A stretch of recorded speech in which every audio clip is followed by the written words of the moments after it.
Boom. Ladies and gentlemen, we're back. I apologize. The delay for us going live was all my fault. But I'm very upset.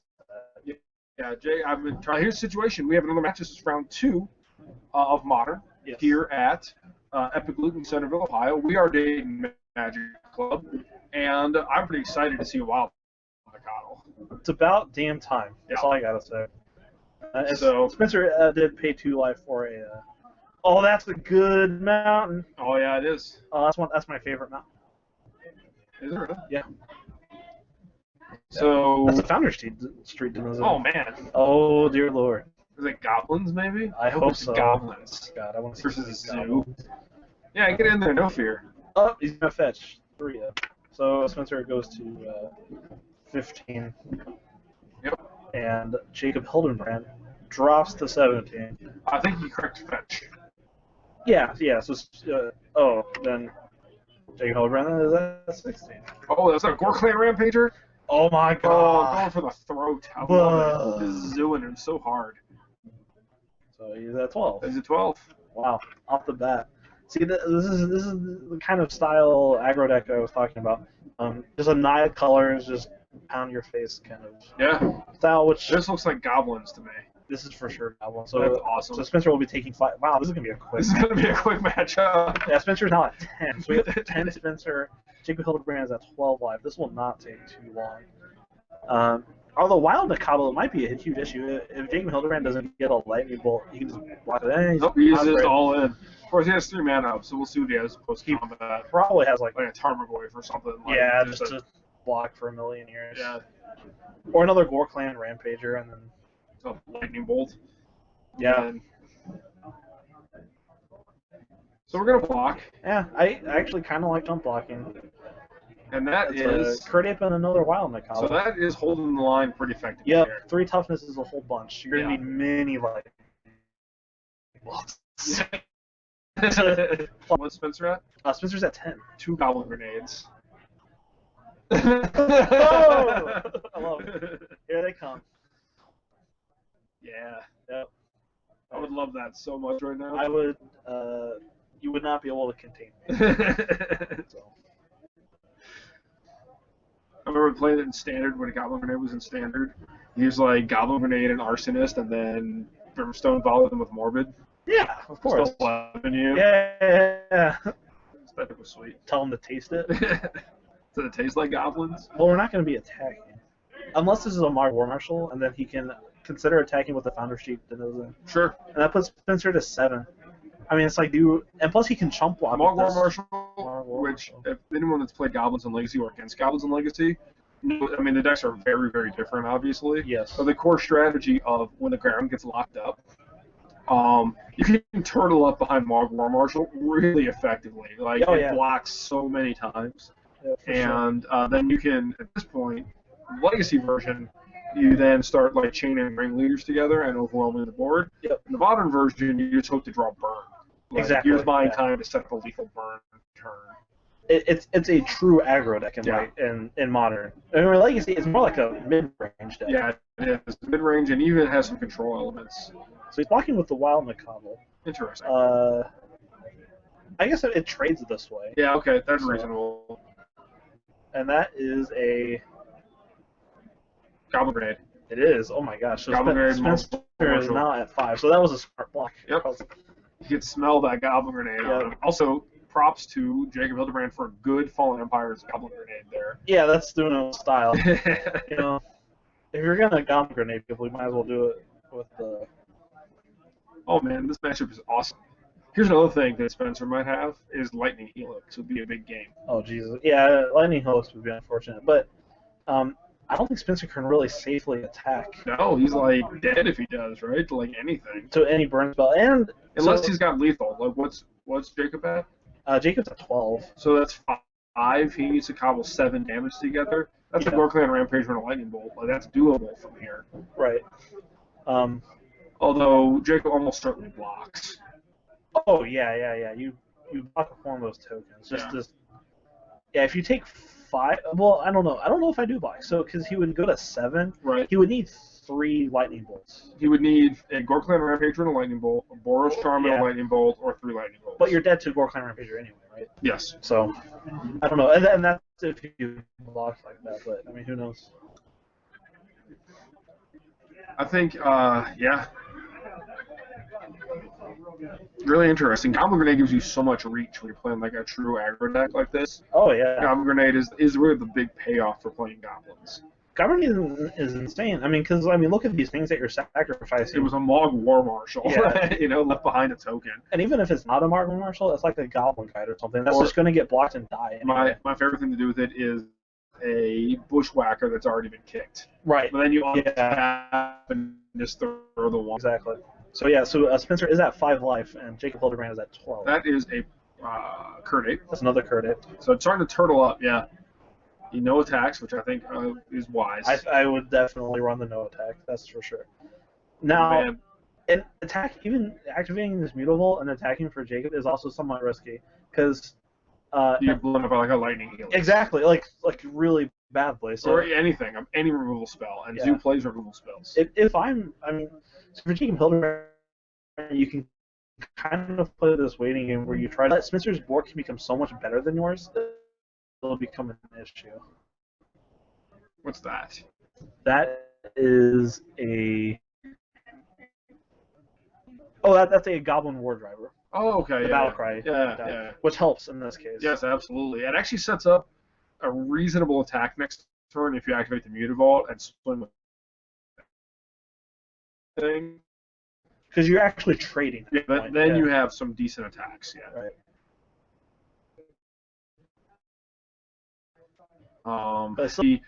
Someone is going to make a move, and it's probably going to end the game very quickly. Yeah. Oh my God, that's a Chandra. Oh, this is probably a bigger Zoo list. I wouldn't be surprised if there were maybe Noble Hierarchs in the list somewhere.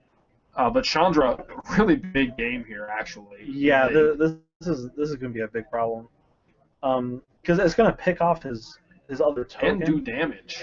Yeah, so Jacob Hildenbrand now no longer has like that inevitability where you can just hold back forever. Exactly. Because eventually Chandra's going to chew him up. Yes. Or, and then the other option is it starts drawing cards towards Lightning Helixes or Lightning Bolts, you know what I mean? Like, either way, it's not good. Right. It's one of the things that I think is really interesting. A lot of people will talk about these matchups of these decks as being decks are relatively mindless, all-in aggro decks. Yep. But in the mirror like this, it's a Goblin Chieftain, which is a big deal. Oh my goodness. Combat math, there's just a different kind of magic that's also fairly intricate and involved. And you can definitely be good at it and bad at it. Right. And like it's all about combat math and like put them on like what removal spell. Here we go. We're all in War Driver and Chieftain. Well, he's tapped out, so we know there's not going to be a surprise removal spell. Right, and Spencer revealed a Lightning Helix to the Goblin Guide, which could be bad. So Jacob Hildenbrand's at 11, which is actually probably the more important life total when we're thinking about who's blocking here. Right. So the Goblin Guide actually has 4 power. Yep. And 3 toughness. And 3 toughness, which is relevant. Yes. Yeah, kill the lords for sure. Yes. I think those are good blocks. And then take 3. Yeah, take 3. Yeah. So Spencer's at 2, but he has that Helix. He's functionally at 5, and he can pick off a token. Will actually have Jacob will have no board potentially at the end of this turn. He'll kill a token, Helix the Goblin Guide, and go to 5, which is a fairly safe place to be with an active Chandra. Right. Because then he can't get Lightning Bolted out of the game. Can't get grenaded until Jacob draws a Goblin. Right. So. And Jacob Hill right now at 10, but it was also a good attack. Yeah, for sure. Because. But both players kind of benefited. So yes, so Jacob gets rid of his board, but it's like, is his board ever going to be that much better than Spencer's? Right, exactly. He needs like another chieftain. And Jacob, and Spencer needs to draw. It's not like he's going to rip something that ends the game on the spot. Exactly. He's going to draw more Kurt Apes and stuff like that to kind of come up the works. Right. And he can ride his Pyromancer, so they're just both racing against time. Yeah. Jacob Hildenbrand just needs to rip like a burn spell. Yeah. Which he might already have, but it's possible. Yeah. So yeah, it's weird. So like, it just kind of changes like what's important now. Yep. You know. So we'll see. It's another. Yeah. So Spencer at 2, Jacob Hildenbrand at 10. Spencer does have a lightning helix that we know of. Right. Both players are. Yeah. And also, I mean, yeah, I think you have the helix. Keep in bolt range. Absolutely. And, Goblin Bushwhacker. Bushwhacker. So, the Bushwhacker case, the Mutavault is a 3/2, and the Goblin Guide is a 3/2. Yep.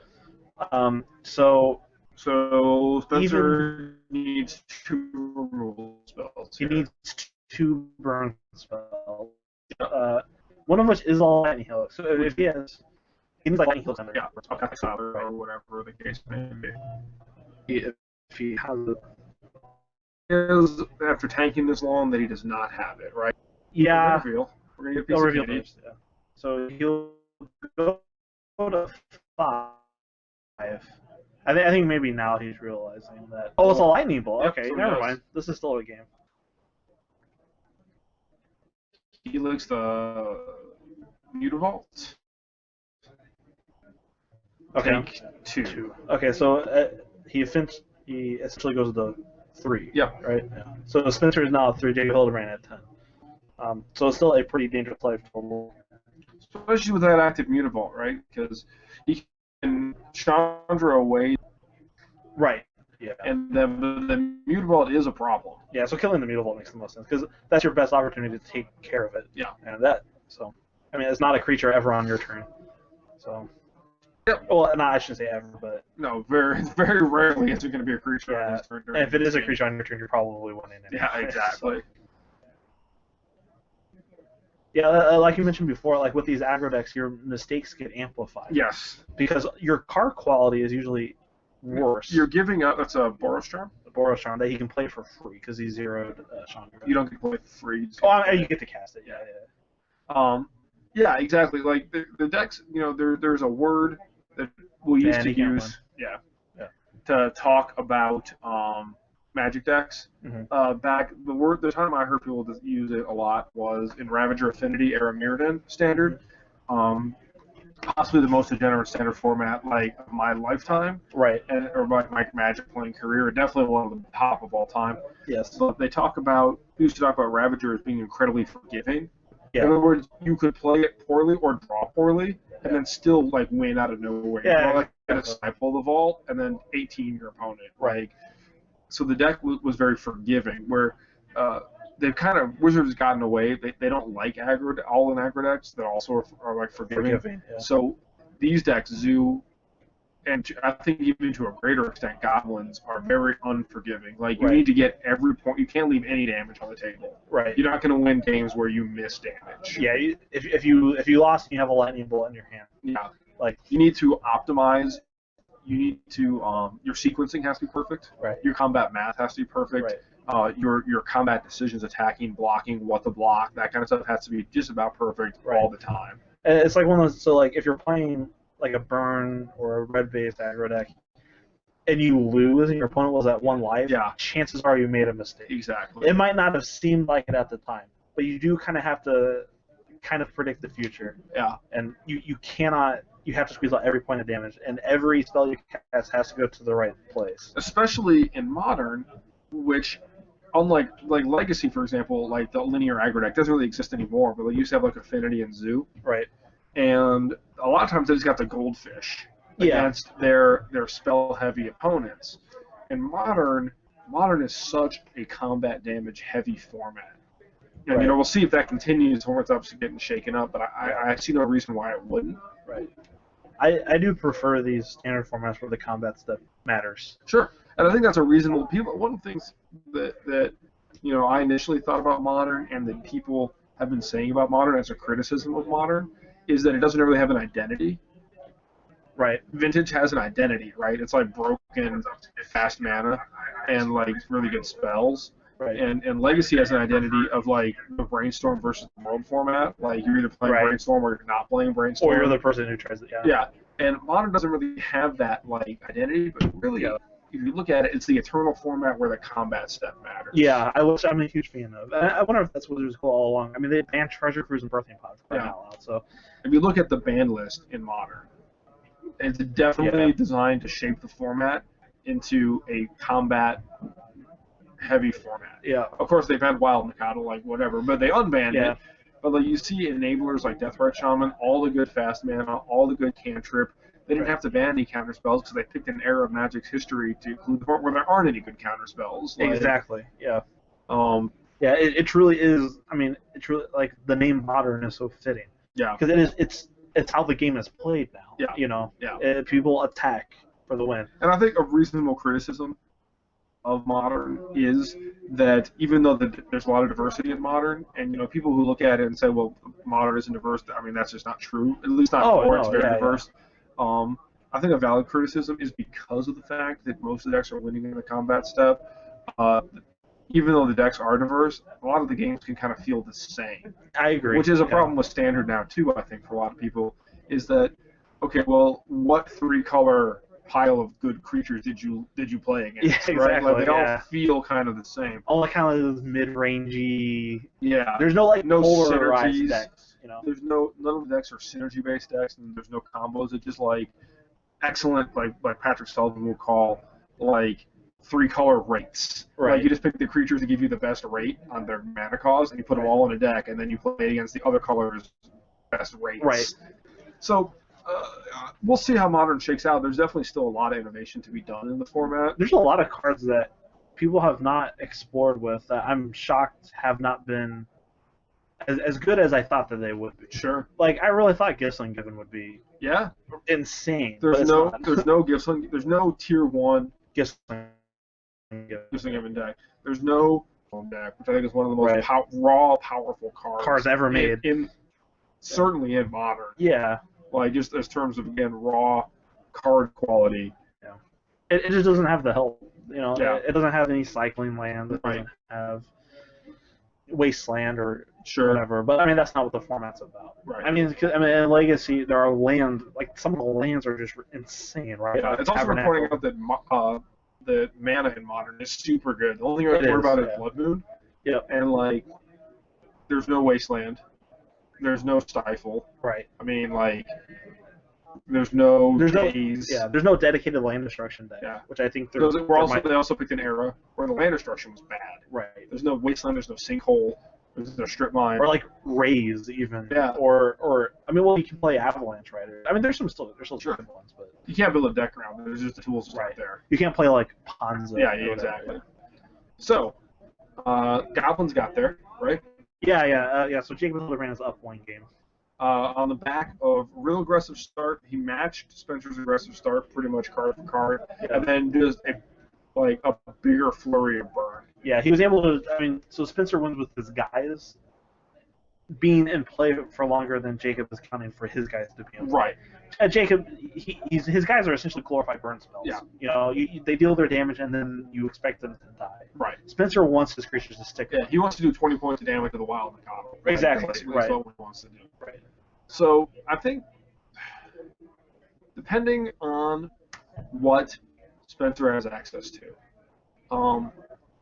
the matchup could be better. Right. We'll see. Obviously, Jacob Hildenbrand could have like Searing Blaze, use them on a red deck, and that'd be a big game. That's a big game, yeah. If he has it. Right. We saw fetches in his deck. He's a mono red deck, and he is playing fetches. Yeah, he had a stomping ground. Yeah.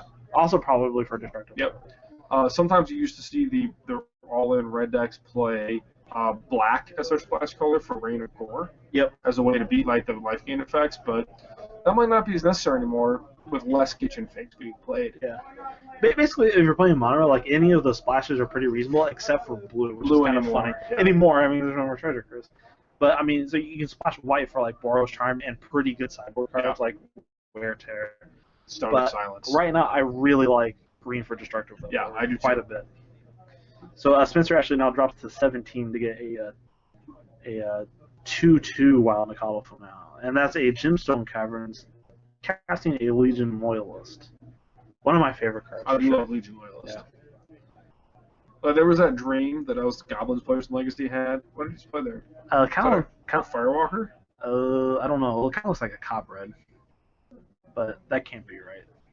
It could be. It might be. It might be a core Firewalker, which would also be a beating. That would be a nightmare. A nightmare for many reasons. I think it's core Firewalker. Oh, you no. said you played a red spell gain life. Okay, so Basically unbeatable. yeah, Spencer goes to 18. I'm a little surprised to see core Firewalker, not because it's not a very powerful card and very well positioned in Modern right now, but because of the heavy white commitment out of the zoo deck. Yeah, double white's kind of hard. Yeah. Because white is definitely your splash color. Exactly. It's a red and green deck with another white to support your removal spells and Wild Econo, generally. And attacking with Core War Firewalker. Sure. And play another one. another one. Well, I would reckon this game is over. Oh my goodness Unfortunately. gracious. Yeah, he has a 3/3 untapped and a 2/2 pro red untapped that gains a life. Yeah. So, Hildenbrand's not at 18, and Switcher Ridgeway at 16. He even took 2 off of a fish land and just said go with it. Yeah. Yes. Like, why not? Oh man. Jacob Hildenbrand should play like a Tarmogoyf right now. That'd be pretty hot. Well, not really, because it's a 1/2. But Legion Loyalist, I will gain 2 life. So Spencer now up to 18. It's a really impressive board. Man, core Firewalker. What a house. We're gonna lightning bolt the Wild Econo. And he will gain another 2 life. Spencer is now at 20. There's no way we have an attack here, though. So. No, and stuff just dies. I don't think Spencer attacks here either. If I were Spencer, depending on how much burn is in my deck, I don't attack, and I burn him to death. Like, I draw more creatures, right? Absolutely. Like, you have this insane inevitability with 2 Firewalkers. Is it when a player plays a red spell? Yes. Oh my god. Yeah, Firewalker. Both of our, like, I played shared standard. enemy. I played standard at that time. Yep. I played against Timely Reinforcements, which is also pretty much. Yeah, but man, we had good red cards back That's then. true. We had Lightning Bolt and Shrine of Burning Rage.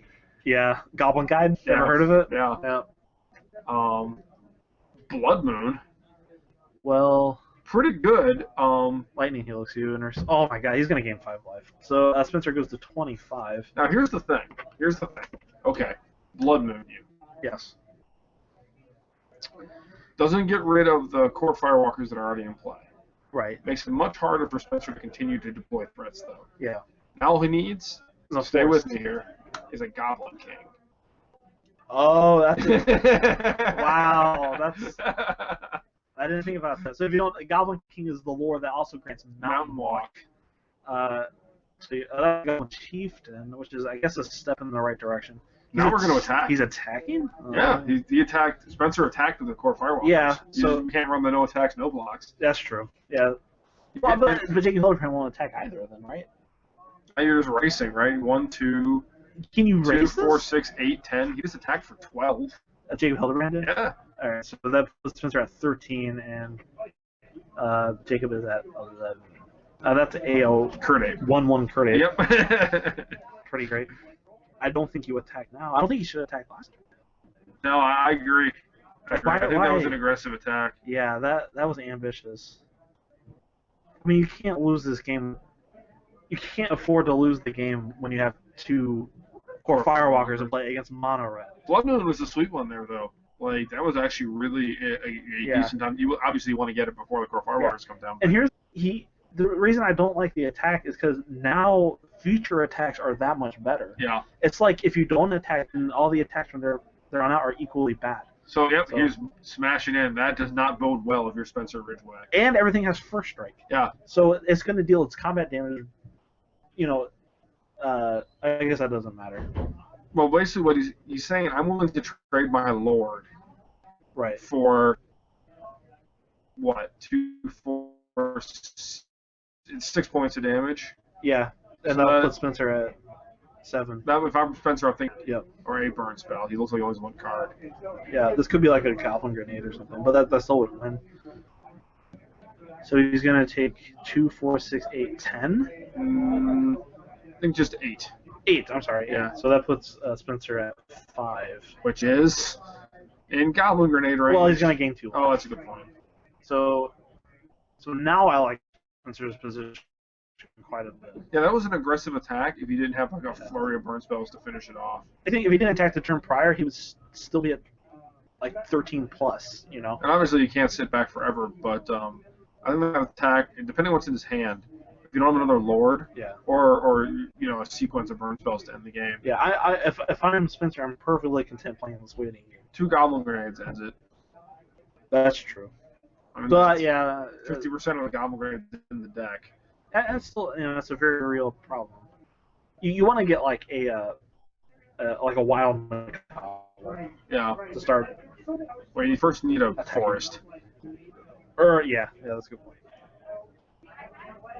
I think trading away the Lord there was giving up a ton of potential damage later in the game, right? Because if you draw another Mog War Marshal, What is that? Oh, that's a Johnny Vengeance. well, that's gonna end Well, this game. yep. Well, this one's 7. He's going to go to a high. Well, Yep. okay, yeah. Jacob's seen enough. Yep. I mean, that was a really good fight through Double Core Firewalker. He was only a draw step or 2 away from being able to close out that game. Yeah. Which just shows you the burst of damage that this Goblin deck is capable of. And Spencer was on the play. Yeah. So he got them as soon as he could, and he got 2 of them. And the game ended. He was at 7 life. Yeah. And at one point, he was at 25. Yeah. So now, obviously, the Goblin deck way better on the play. You know, one of the reasons is Blood Moon becomes much more powerful at keeping Core Firewalkers off the table. Exactly. The odds of Spencer being able to deploy 2 Core Firewalkers on the draw is a lot lower because of the presence of Blood Moon. Good news, everyone. Trey Van Cleve is streaming. Awesome. The Nosy Goblin. You know, yeah, I was going to say, you know who that is? Of course you do. Of course I do. You know that, like, one of my passions is just, like, reading about horrible, blatant magic cheats. Me too. It's actually one of my favorite things to do. Yeah. It's kind of like ridiculous, like what these some of these people tried to pull off, and didn't. But I love, like, on-camera cheats or, like, just... my favorite one is still the batter skull, like getting slid into the. Oh, it's so good. Oh, so bold. And like they asked him afterwards, he's like, "Oh, it was an accident." I'm like, yeah. You know, it's like, "Oh, what's this card doing here?" It's probably in my hands. Yeah. I don't know. Also, I wasn't able to read chat for a little bit. I think I'm fixing that now. So send messages in chat. I'll talk to you. I'll answer questions. We'll feel good about ourselves and each other. Yep. And this country in the direction it's headed in. Yeah. Also, I know Jacob Hildenbrand is a experienced red mage because he conceded before I got Bears. That's one of I'm not kidding. That's one of like the tricks to play mono red. Because if you play these games where you just drag it out, you'll don't feel good about yourself. Yeah. No, thank you. No, I'm good. Thank you though. Thank you. That was Louis Brooks just offering us Taco Bell because he's the best. Yeah, he's the best. Yep. I'm going to tell a story about how Louis saved my life when we went to New Jersey. All right, so I'll have to tell it fast. So after day 1, both of us did not make day 1, so we're super sad, right? We didn't make day 1. You and did we're make like, day 2. You made day 1. I did make day 1. I did not make day 2. So we're like, oh, let's go get Taco Bell. And Louis's wife was with them, and I traveled with my roommate, who does not play Magic cards. Just wanted to go to New Jersey. Just want to go to New Jersey. He went and saw the art museum or whatever. So he used my car while I was playing. And when he came back, we had no gas at all. So I'm like, that's okay. We'll just go get Taco Bell with Louis, and we'll Foundry Street Denizen. Yeah. We'll get Taco Bell with Louis, and I'll get gas.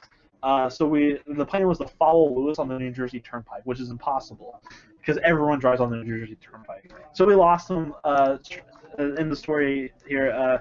We ended up in Staten Island on accident, and I have no gasoline.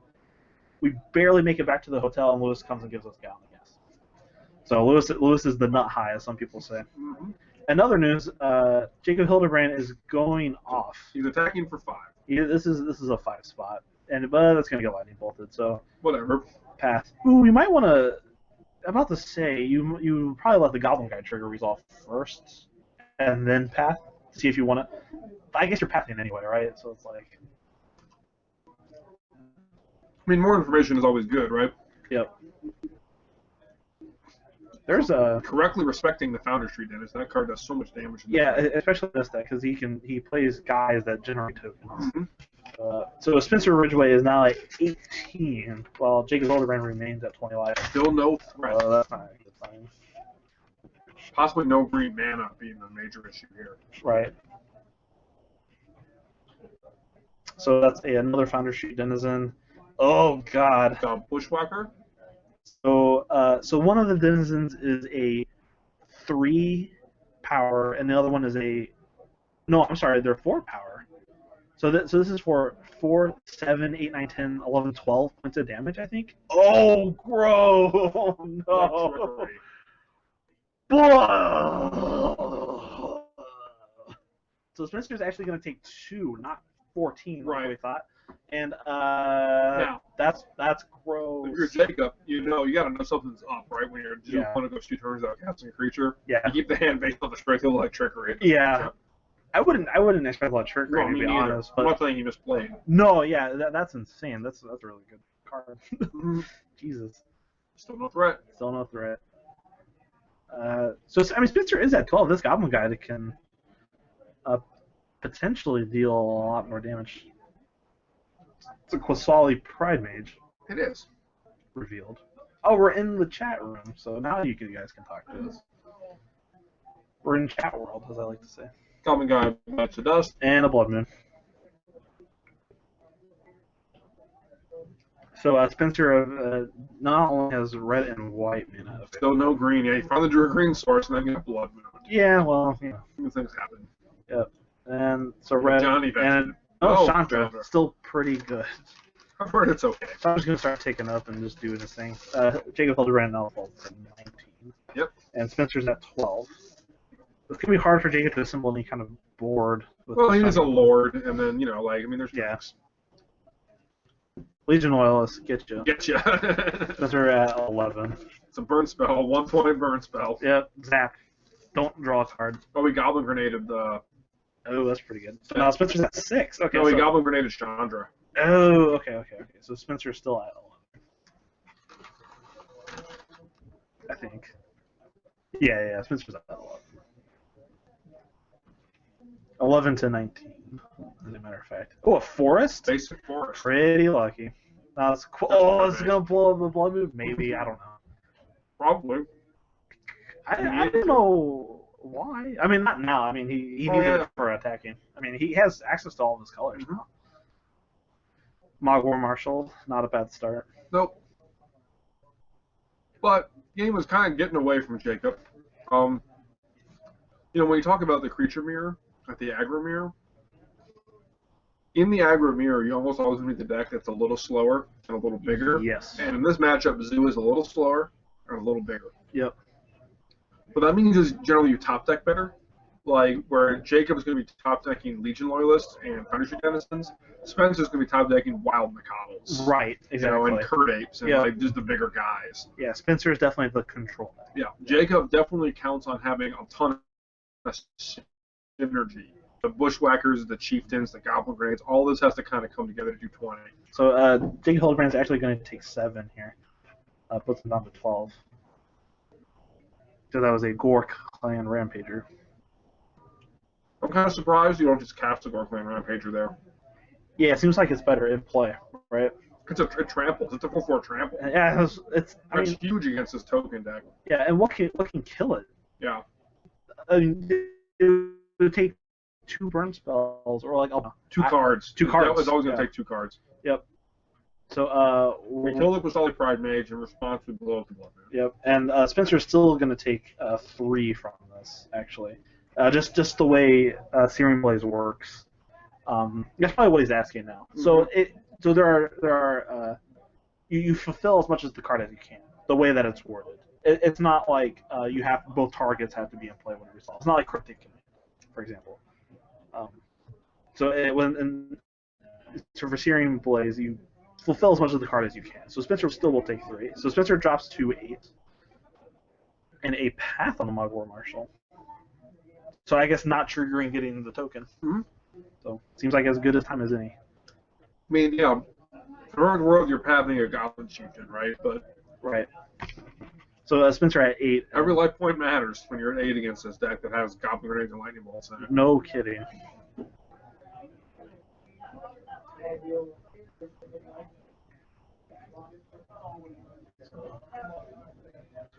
I like that Goblin token too. Yeah, me too. Big fan. I like Searing Blaze. He also has some fantastic mountains. Very good mountains. That's my favorite mountain art. Like, it's not even close. That's by far my favorite mountain. Legion Loyalist, come get you some. Get in there. I mean, Spencer is at 8. I mean, this game is still very taking these chip shots. Electrickery, blah. God, these electrickeries, man. I'll tell you. Another NA Quasali Primage from Spencer. Just a dude, right? Like any dude is equally bad. Oh yeah, anything with a power and toughness. So that puts Jacob to 9. Jacob draws, passes back. I mean, probably just reminds mountains, right? Or it could be goblin grenades. Yeah, if he's not playing them, he better hope they're goblin grenades. Although this card, this might have gotten out of reach. Jacob Hildenbrand now at 6.